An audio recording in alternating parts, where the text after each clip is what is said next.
Bismillahirrahmanirrahim. Assalamu alaikum students. Now today we discuss entropy and second law of thermodynamics short question. Our first question is it true the heat energy of the universe is steadily growing less available? If so, why? तो अब इस यहाँ पर दो diagram देख लें कि ये दोनों में एक शो की हुई है जिसमें यूनिवर्स की एनर्जी, ये इमेजिनरी है दोनों, तो एक में जस्ट ये शो किया हुआ है कि यूनिवर्स की एनर्जी या यूनिवर्स में पोल्यूशन जो है बहुत कम है, लेकिन दूसरी डायग्राम में देखें तो यूनिवर्स में पोल्यूशन जो है बहुत ज्यादा है।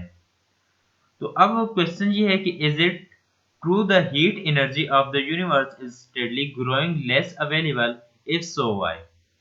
अगर है तो क्यों है? तो इसकी रीजन ये है, yes it is true that heat energy of the universe is steadily growing less available. तो साथ उसने पूछा हुआ है इफ सो व्हाई, तो फिर हम बताएंगे because thermal pollution is going on increasing which result to increase entropy of the universe। तो इसकी थर्मल पोल्यूशन जो होगी, तो थर्मल पोल्यूशन इंक्रीज होगी, तो थर्मल पोल्यूशन इंक्रीज होने की वजह से एंट्रोपी ऑफ अ यूनिवर्स जो होगी तो ये इंक्रीज हो जाएगी।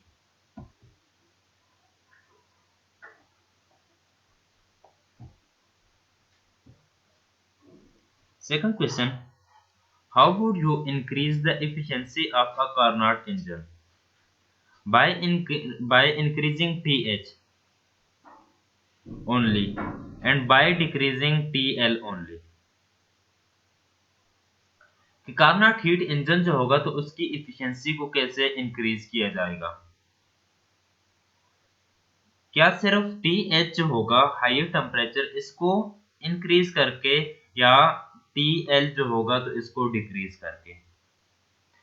तो अब यहाँ पर एक इंजन दिखाया हुआ है जिसका टेम्परेचर, यहाँ पर रिजर्वायर है हाई टेम्परेचर रिजर्वायर और दूसरा रिजर्वायर है लो टेम्परेचर रिजर्वायर। और ये जो सर्कल है तो सर्कल रिप्रेजेंट कर रहा है वर्किंग सब्सटेंस, तो इसमें से कोई वर्क हो रहा है। तो TH जो है हायर टेम्परेचर रिजर्वायर, इससे QH अमाउंट ऑफ हीट हम ले रहे हैं और QL अमाउंट ऑफ, इससे जो हीट हमने ली है उससे कुछ वर्क हुआ, और जो वर्क हुआ ये हम, और जो हीट रहेगी तो वो हीट हम लो टेम्परेचर रिजर्वायर को ट्रांसफर करेंगे। सिमिलरली इन द, इसे हम ये भी कह सकते हैं कि TH अमाउंट ऑफ हीट ली और TL अमाउंट ऑफ हीट जो है हमने क्या की, ट्रांसफर की। अब देखें कार्नोट साइकिल, तो कार्नोट साइकिल में ये कहा था कि 2 एडियाबैटिक होते हैं और 2 आइसोथर्म होते हैं। पहले एक्सपेंशंस और फिर जो थी कंप्रेशंस, तो उसमें क्या थी, QH amount of heat system को देते थे फर्स्ट में आइसोथर्मल प्रोसेस में, फिर कंप्रेशन में क्या करते थे, इसमें से Q amount of heat system से रिमूव करते थे। अब एफिशिएंसी, तो ये क्या था, ये हमारे पास कार्नोट साइकिल आ रहा था जो कि पीवी डायग्राम से रिप्रेजेंट किया है। तो एफिशिएंसी की बात करते हैं, तो एफिशिएंसी क्या होगी कार्नोट साइकिल की? तो एफिशिएंसी के लिए हम ये कहेंगे कि एफिशिएंसी को ऐसे रिप्रेजेंट करेंगे, efficiency is equal to 1 minus TL over TH। TL is temperature of lower temperature reservoir, जो कि हम लोअर टेम्परेचर रिजर्वायर को हीट ट्रांसफर करेंगे, और TH जो कि हम हायर टेम्परेचर रिजर्वायर से लेंगे। According to this formula efficiency increase when TH is increased and TL is kept constant।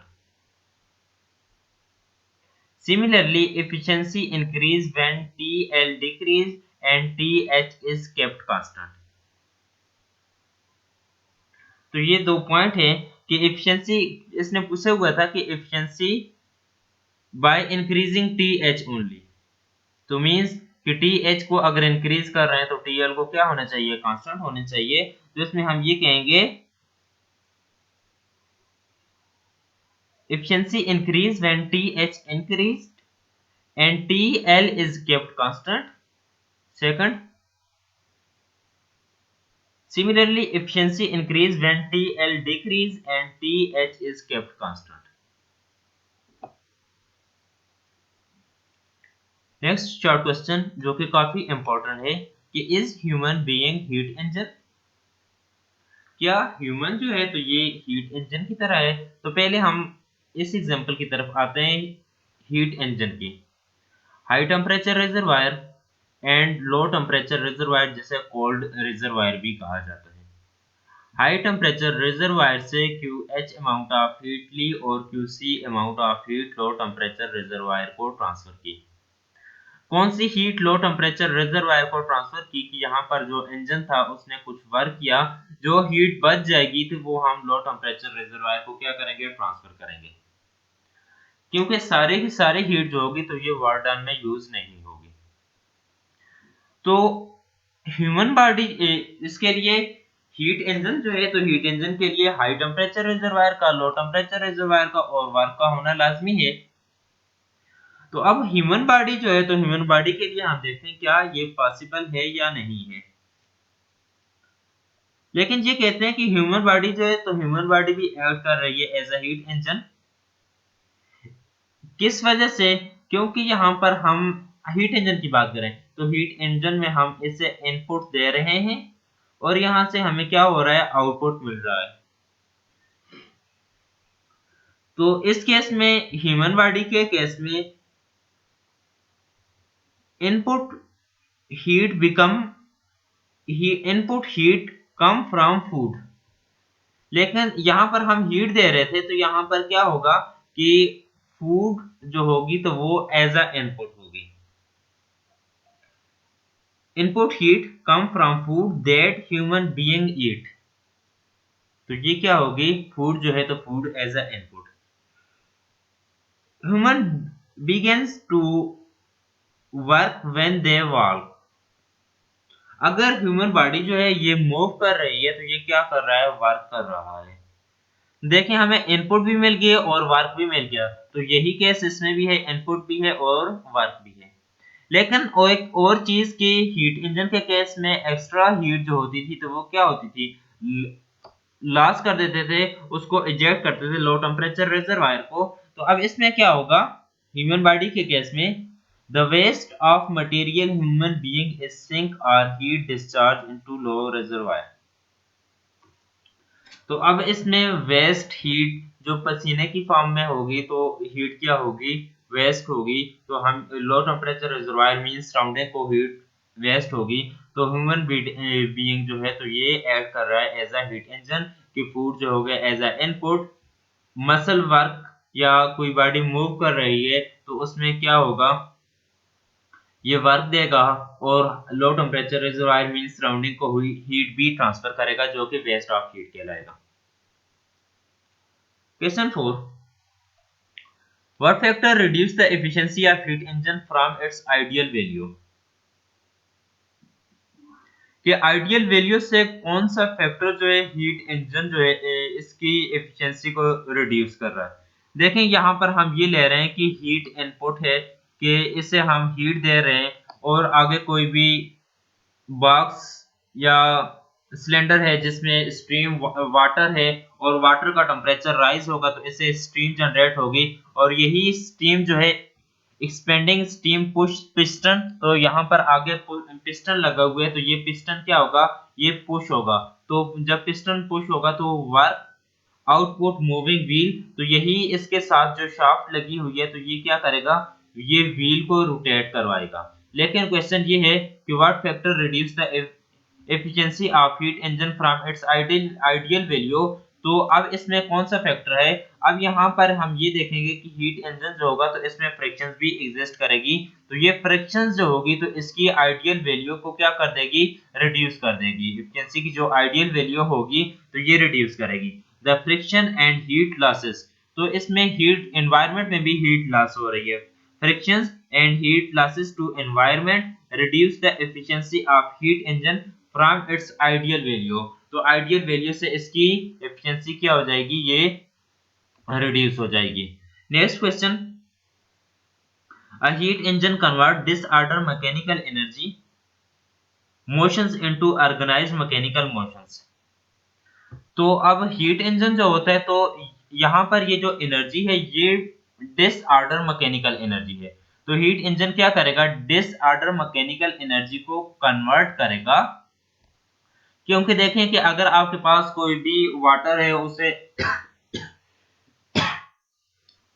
अगर वाटर को बॉयल करें तो उसके मॉलिक्यूल जो होंगे तो क्या होंगे, वो डिसऑर्डर होंगे, डिसऑर्डर में। इसी तरीके से हीट जो होगी तो ये हीट इनपुट होगी तो यहाँ पर ये डिसऑर्डर में होगी।